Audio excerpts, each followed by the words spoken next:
ఇప్పుడే ఇట్లుంటే కొత్తగా ఒక యాక్ట్ తెచ్చాడు, భూ పరిరక్షణ చట్టం. అది వస్తే మీ భూమి మీ పేరుతో ఉండదు, జగన్మోహన్ రెడ్డి దగ్గర రికార్డులు ఉంటాయి.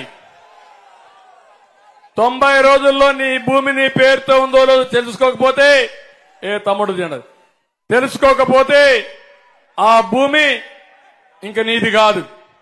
మళ్ళా కోర్టులు కూడా పోయే పని లేదు, జిల్లాకు ఒక కోర్టు ఉంటుంది. వీళ్ళందరూ చాలా భయంకరంగా కొత్త చట్టాన్ని తీసుకొచ్చారు.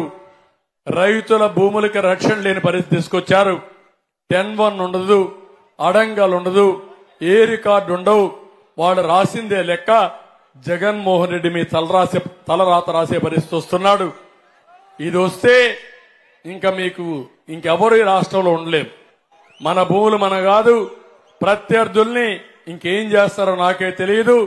మామూలు వాళ్ళు కూడా మనం బానిసలుగా బతికే పరిస్థితి వస్తుంది. ఇది చాలా ప్రమాదమైన యాక్టు. నేను ఒకటే చెప్తున్నా, నేను వస్తానే ఈ భూ పరిరక్షణ చట్టాన్ని అబాలిష్ చేసి మీ ఆస్తులు కాపాడే బాధ్యత మాది.